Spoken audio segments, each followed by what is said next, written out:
Now, let me navigate this session to P. Sudhakaran. He is a writer, specifically art writer, and he had a kind of, very long association with A. Ramchandran sir. And particularly, many a time he told me that he kind of was, translator directly was of Ramchandran.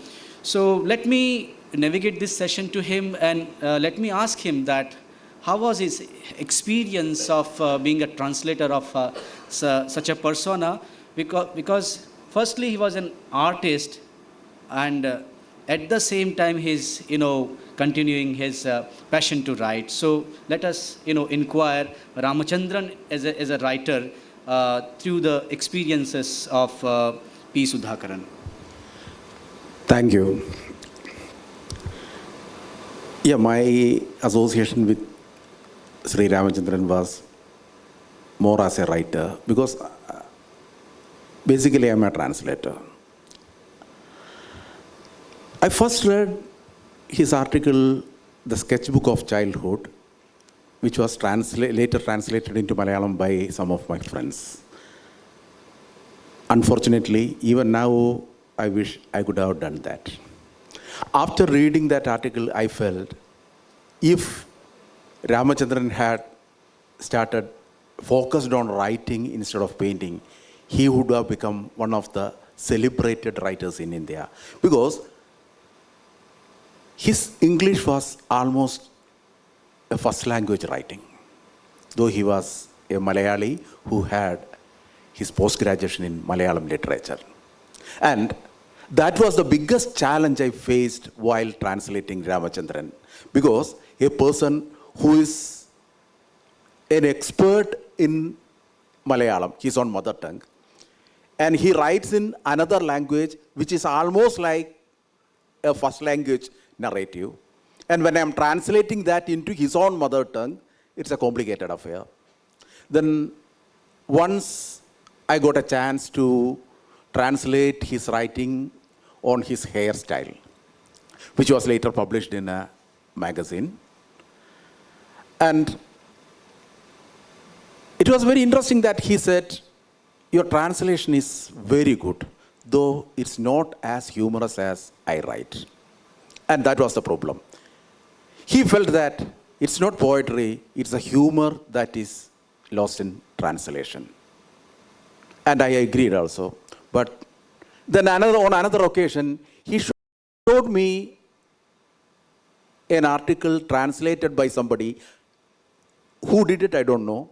He just asked me, you just go through this and let me know what's your opinion.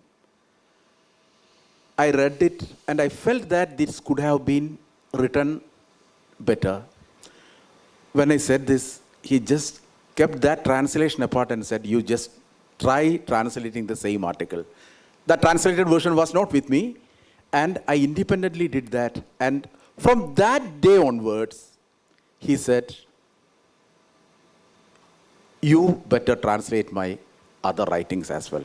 And his comment was that, though your Malayalam is not as good as mine. And I also agreed.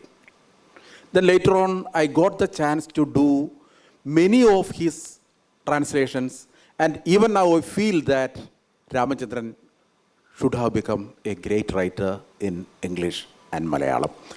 And being his, translator, I would ask him to let us know about the content of the writing that he translated.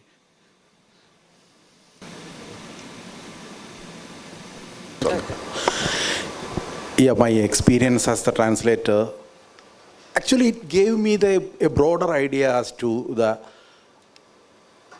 architectural sites, the landscapes, and whatever he wrote, it had a parallel text about the art history, and that's what he wanted also. It's not his personal experience that he shared. Through his personal experience, he always narrated the story and the evolution of Indian art as well. That's why his writings are relevant as great pieces of art history. Actually, what Johnny was telling now about that grids. Once I asked this about to him, and he narrated another thing. You know, when Ramkinga was doing a sculpture, he had the skeleton in his mind.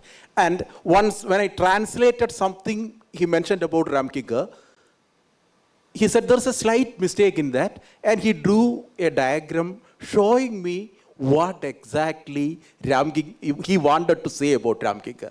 Then I said, sir, can you please sign it on it? He said, no, it's very costly. And he just folded the paper and made a small sketch of his, but a portrait, and said, give it to me, come again this way. That was how he worked his humor.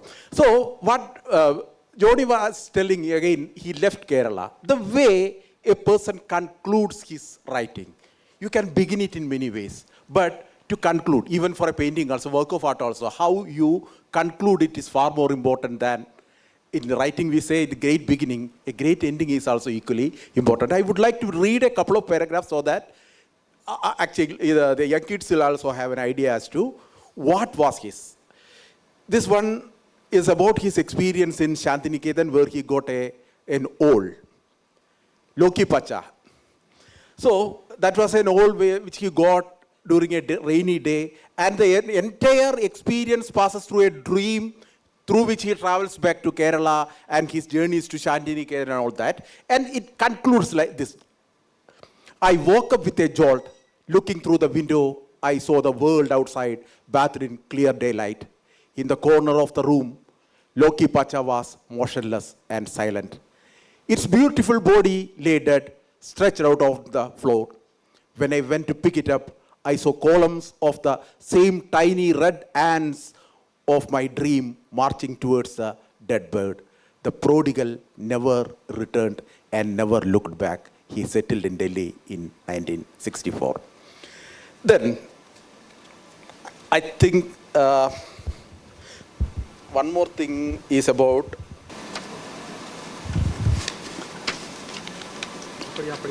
and in another book, another article, he writes about a clock.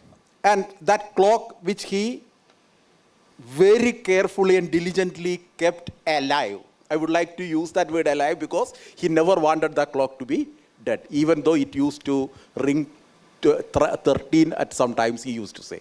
And how he ends it. See, Ramachandran, when he was a kid, his father, they are just shifting their house because of they had to sell that off because of poverty and financial burdens. And they are shifting to another house. So someone placed the old clock on my lap and put the pendulum in my hand.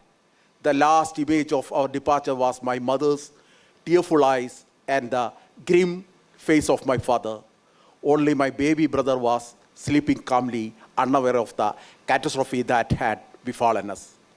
When the engine roared, the truck moved, raising a heavy curtain of dust that diffused the stone street lamps in front of the house.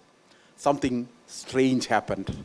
A bundle of ripe arecanut fruits tied in a cloth kept on the top of the other things became loose and fell on the road, rolling around like golden eggs. On my lap lay the clock like a dead fish, staring at me with round eyes, immobile. I was holding its heart in my hand, which was ticking no more. Probably that was the frozen image of my childhood. This is the way he used to write. And for a translator, I think it's a greater challenge to recreate the same expression, the same emotional way. He never became unduly nostalgic, but even a single sentence had that evocative quality which is very difficult to translate. And now I'm doing a series of his children's books. He had done lots of, Deshrajji knows that very well. I think he's a celebrated writer in Japan. And now I'm doing a series of those children's books written by him. And interestingly, once he told me, I just wanted to write my autobiographical experiences in a long format. Then I said, well, you should try. He said, see, I cannot write. So only when my wife is there to assist me, then only I can do it. She used to write, type it out. Ramachandran sir never used to write physically. He used to dictate it, and his wife, and at times his daughter when she is there, she used to do all these things. The next time when I met him, I just, out of curiosity, I asked him, this was way back in 2006.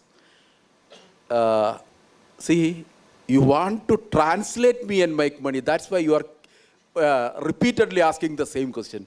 I said, see, I don't want to make money, but definitely I would like to translate it. And in 2014, he called me and said, your biography is ready. Now you can come and collect it. I said, sir, you can send me the copy. No, my exhibition is going to happen, and it's a huge catalog, and I'll keep one copy for you.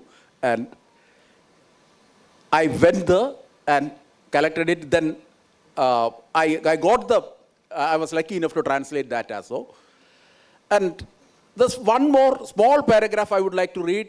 The way he saw the landscape of Obeshwar.